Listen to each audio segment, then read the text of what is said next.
একটা সময় ছিল যুদ্ধ মানেই ছিল যুদ্ধ বিমান, ট্যাঙ্ক আর হাজার হাজার সৈন্যের বিশাল সমাহার। কিন্তু এখন যুদ্ধের হিসাব অনেকটাই বদলে গেছে। কারণ আকাশে একটা ড্রোন মাটিতে থাকা কয়েক কোটি টাকার সামরিক সরঞ্জামকে টার্গেট করে দিতে পারে। আর সেই ড্রোন যদি নিজের দেশেই বানানো যায় তাহলে ব্যাপারটা শুধু প্রতিরক্ষা নয়, পুরো সামরিক সক্ষমতার জন্য বড় পরিবর্তন। আর ঠিক এই জায়গাতেই বাংলাদেশের জন্য সামনে এসেছে তুরস্কের সঙ্গে নতুন এক অধ্যায়।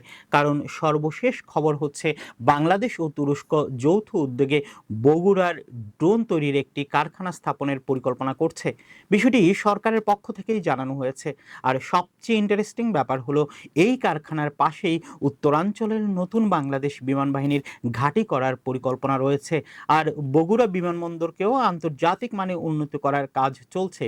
মানে বুঝতেই পারছেন, এটা শুধু একটা ড্রোন কারখানার গল্প না, এর সঙ্গে বিমানবন্দর, বিমান ঘাঁটি আর প্রতিরক্ষা শিল্প সবকিছু মিলিয়ে একটা বড় অবকাঠামোগত পরিকল্পনার ছবি দেখা যাচ্ছে। তবে এখানে একটা বিষয় পরিষ্কার করা দরকার, সামাজিক মাধ্যমে যেভাবে বলা হচ্ছে বাংলাদেশ নাকি তুরস্কের সঙ্গে কোনো গোপন চুক্তি করে ফেলেছে, কিংবা এই চুক্তিতে ভারতের বিরুদ্ধে বিশেষ কোনো সামরিক পরিকল্পনা আছে, এ ধরনের দাবির পক্ষে এখন পর্যন্ত নির্ভরযোগ্য সরকারি তথ্য নেই। কিন্তু যেটা নিশ্চিত সেটা আরো গুরুত্বপূর্ণ, বাংলাদেশ এবার শুধু বিদেশ থেকে ড্রোন কিনে ব্যবহার করার জায়গায় আটকে থাকতে চাইছে না, বরং দেশের মাটিতে ড্রোন উৎপাদনের সক্ষমতা তৈরির দিকে এগিয়ে যাচ্ছে। আর তুরস্কের সঙ্গে এই সহযোগিতা কেন গুরুত্বপূর্ণ সেটা বুঝতে হলে একটু পেছনে যেতে হবে। 2022 সালেই বাংলাদেশ তুরস্কের বেকার এর তৈরি বেরেক্টার টিভি 2 ড্রোন কেনার চুক্তি করেছিল। তখন ঢাকায় নিযুক্ত তুরস্কের রাষ্ট্রদূত বাংলাদেশ সশস্ত্র বাহিনী ও বেকারের মধ্যে চুক্তির বিষয়টি নিশ্চিত করেছিলেন। অর্থাৎ আজকের এই কারখানার আলোচনা একেবারে শূন্য থেকে শুরু হয়নি। কয়েক বছর ধরে দুই দেশের প্রতিরক্ষা সহযোগিতার যে সম্পর্ক তৈরি হয়েছে সেটারই পরের ধাপ হিসেবে এটাকে দেখা হয়। এখন প্রশ্ন, এই বেরেক্টার নিয়ে এত আলোচনা কেন? কারণ তুরস্কের ড্রোন শিল্প গত এক দশকে বিশ্ব প্রতিরক্ষা বাজারে বড় একটা জায়গা তৈরি করেছে। বিশেষ করে বেরেক্টার টিভি 2 যুদ্ধক্ষেত্রে নজরদারি, টার্গেট শনাক্ত করা এবং নির্দিষ্ট লক্ষ্য বস্তুতে হামলার কাজে ব্যবহৃত হয়েছে। সিরিয়া, লিবিয়া, আজারবাইজান, আর্মেনিয়া সংঘাত এবং ইউক্রেন যুদ্ধ, বিভিন্ন সংঘাতে এই ড্রোনের ব্যবহার আন্তর্জাতিকভাবে ব্যাপক আলোচনায় এসেছে।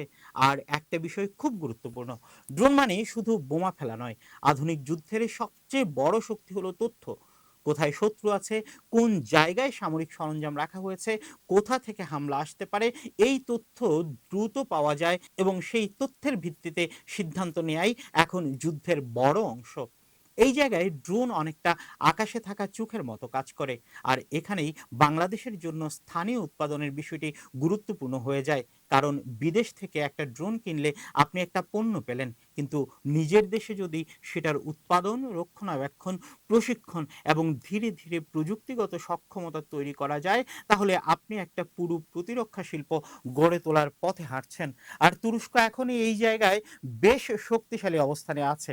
বাইকার জানিয়েছে 2025 সালে তাদের রপ্তানি আয় ছিল প্রায় $2.2 বিলিয়ন এবং তাদের মোট আয়ের 88% এসেছে আন্তর্জাতিক বাজার থেকে। অর্থাৎ এটা শুধু তুরস্কের একটা কোম্পানি নয়, বিশ্ব ড্রোন বাজারে তাদের বড় প্রভাব তৈরি হয়েছে।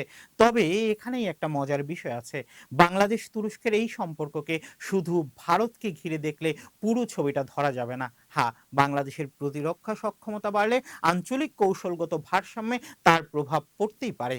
ভারত অবশ্য বাংলাদেশের প্রতিরক্ষা সহযোগিতা, বিশেষ করে নতুন প্রযুক্তি ও সামরিক শিল্পের বিকাশকে নজর রাখবে। কিন্তু এটাকে সরাসরি দিল্লিতে আতঙ্ক বা ভারতের বিরুদ্ধে বাংলাদেশের গোপন চাল বলা এখনই বাস্তব তথ্যের চেয়ে বেশি রাজনৈতিক ব্যাখ্যা হয়ে যাবে। কারণ আন্তর্জাতিক রাজনীতিতে তুরস্ক নিজেও নিজের স্বার্থ দেখে, বাংলাদেশও নিজের স্বার্থ দেখে। আর বাংলাদেশের স্বার্থটা এখানে খুব পরিষ্কার: এক, আকাশসীমা ও বঙ্গোপসাগরে নজরদারি সক্ষমতা বাড়ানো; দুই, আধুনিক ড্রোন প্রযুক্তিতে দক্ষতা তৈরি করা; তিন, বিদেশ থেকে শুধু অস্ত্র কেনার বদলে স্থানীয় উৎপাদনের দিকে যাওয়া; আর চার, দেশের প্রতিরক্ষা শিল্পে নতুন দক্ষ দক্ষ জনবল ও প্রযুক্তিগত সক্ষমতা তৈরি করা।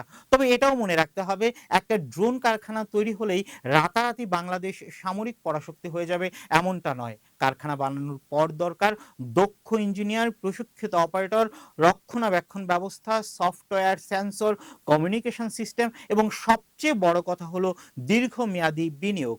আর আধুনিক যুদ্ধক্ষেত্রে শুধু ড্রোন থাকলেই হয় না, ড্রোনকে প্রতিহত করার প্রযুক্তিও প্রতিনিয়ত উন্নত হচ্ছে।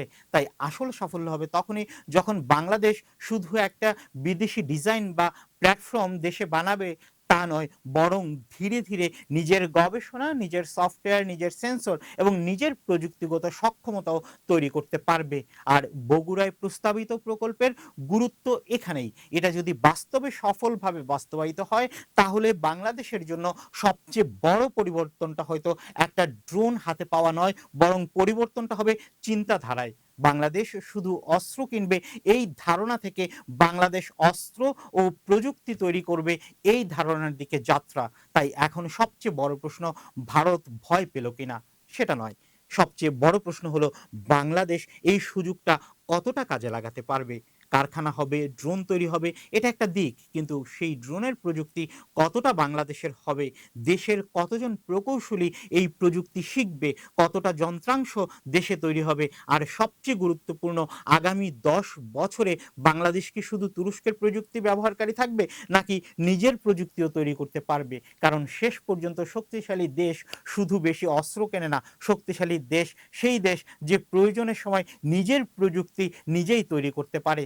আর বগুড়ায় বাংলাদেশ তুরস্কের সম্ভাব্য যৌথ ড্রোন কারখানা সেই বড় পরিবর্তনের শুরু হতে পারে কিনা, এখন নজর সবার সেদিকেই।